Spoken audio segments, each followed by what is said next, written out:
Hello friends, आंनि YouTube channel knowledge media एनालाइसिसआव नोंथांमोनखौ बरायबाय। आरोबाव नोंथांमोननो मोनसे पलिटिकल एनालाइसिसनि भिडिअ लानानै फैबावबाय।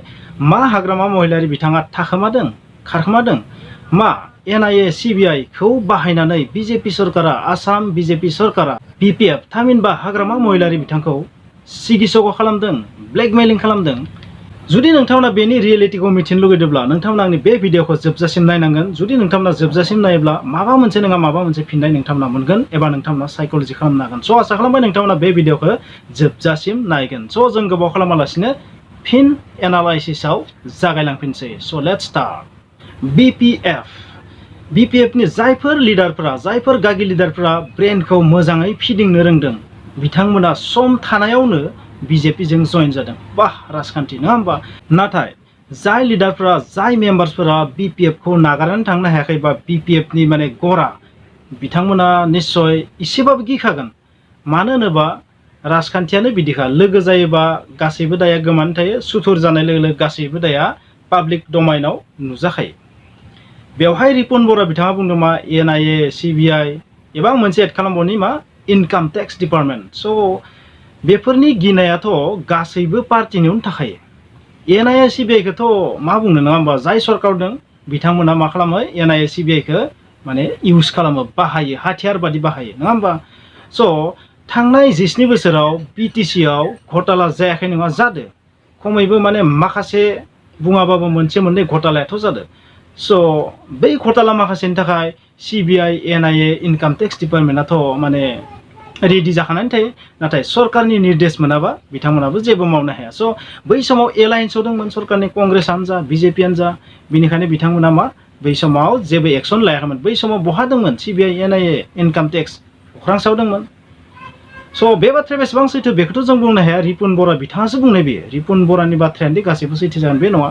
नाथाय बे बाथ्रायाबो सैथो जे इलेक्सननि समाव मोनसे बाथ्राया रिफिखांदोंमोन।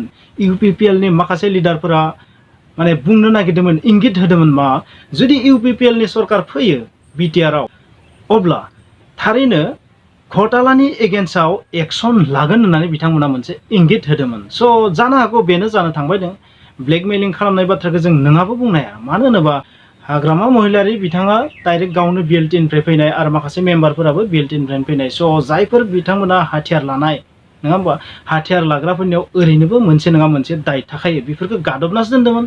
जिहेथु बिथांमोना हाथियार होनानै जमा होनानै सारेन्डार जादोंमोन। स' बै समाव बिथांमोननि गासैबो दायखौ माफ होनाय जादोंमोन।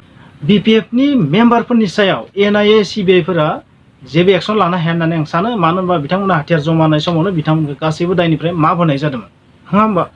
स' रिपुन बर' बिथाङा बुंनाय बाथ्राया बोरैबाबा अर्ध सत्य, आधा सैथो आधा नंखाय होननानै आं सानो। स' नाथाय आं मोनसे बाथ्रा बुंगोन मा, इनकाम टेक्स डिपार्टमेन्ट आरो अबयसे एनआईआबो एसे आखाइ थागोन।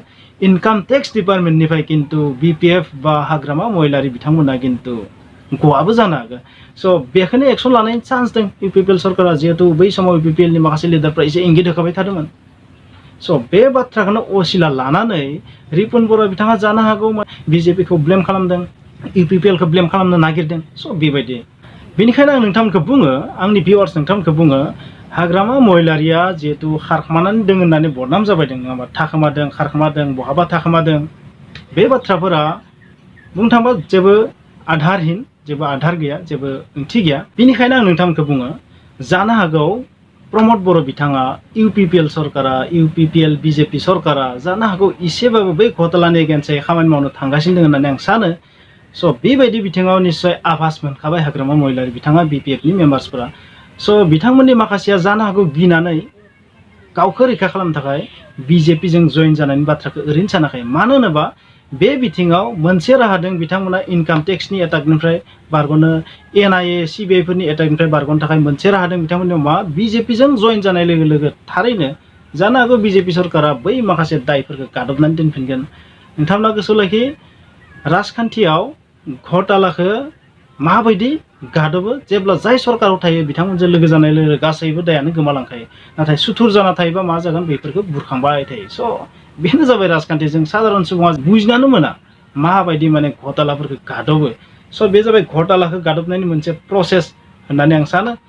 आरो बुंबावदों मा, बीजेपीआ ब्लेकमेलिं खालामदों। स' स' बे ब्लेकमेलिं खालामनाय बाथ्राखौ जोङो बेसेबां सैथो बेखौ साननानै जेबो मुलाम्फा गैया। नाथाय बे बाथ्राया सैथो जि BPFआ गावसोरनि गोरोन्थिफोरखौ दोनखोमानो, गावसोरनि घोटाला माखासेखौ दोनखोमानो जानो हागौ BJPजों जइन जानो नाजादों। बे बाथ्राया खिन्थु सैथो। स' BJPजों जुदि जइन जायोबा मा लाब जागोन, मा लस जागोन UPPLआ बेखौ नोंथांमोना जाज खालामदो। आरो नोंथांमोना गिबियाव जा सोंथि सोंदोंमोन जे रिपुन बर' बिथाङा जा बाथ्राखौ होनदोंमोन ब्लेकमेलिं खालामनाय खालामि, खालामबाबो खालामाबाबो हाग्रामा महिलारि बिथांखौनो होन, BPFखौनो होन, बिथांमोना मा मोनसे ब्लेकमेलिं सिटुएसनावनो गब'खानानै दं। स' बिथांमोनखौ गोसोबा मा साफा साफा जेलाव थांहोनो हानाय कन्डिसनाव दंखायो। बिथांमोननि घोटालाखौ ओरैनो मेगन सिगाङावनो नुखाजोबना दं, गासै पाब्लिकआ नुदों, माखासे सुबुङा नुदों। बिथांमोना घोटाला खालामाखैबाबो, मेन लिडारफोरा घोटाला खालामाखैबाबो माखासे फिसा फिसा ओनसोलारि लेभेलनि लिडार्सफोराबो माखासे घोटाला खालामदों। स' बै घोटाला माखासेखौ जुदि जाज खालामनानै नायोबाथ' दायाथ' गेदेरनियावबो गोलैखागोन। स' बिथांमोना निश्चय हमनो हादों बे बाथ्राखौ, BPFनि मेम्बार्सफोरा हमनो हादों माखासे घोटाला बिथांमोननि दिनाव जादोंमोन। खालामा होनना साननानैबो माखासे जोंनि मेगन सिगाङावनो माखासे घोटालाखौ नुदों जों मेगन सिगाङावनो। स' बै बिथिङाव जुदि नायोबा गिनो गोनांबो, खारन BPFआ सरकार थानायाव गावसोरनि बै सिटुएसनखौ बिसोर माब्लाबा फोसाबनानै लानो हायाखैमोन। बिथांमोना हमनानै मोनाखैमोन। जानो हागौ बिथांमोननियाव माखासे कमिउनिकेसन गेप्स दंमोन। माखासे ओनसोलारि लिडारफोरा बिथांमोननिया मा सब गोजौ लेभेलनि हाइकमान्डखौ सब थगायजोबदों।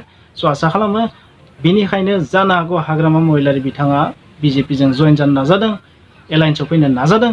स' बेबायदि आं सानो। स' नोंथांमोना मा सानो आं मिथिया। नोंथांमोना जुदि बेनि फिननायखौ जुदि मोननो हाबायबा प्लिज आंनि बे भिडिअखौ लाइक खालाम, शेयार खालाम, कमेन्ट्स खालाम आरो लोगोसे चेनेलाव गोदानबा प्लिज साबस्क्राइब खालाम। लोगोसे बेल आइकनखौ अन खालामनानै हो, लोगोसे अल बेल आइकनखौबो अन खालामनो दाबाव। स' थेंक इउ, बाय बाय।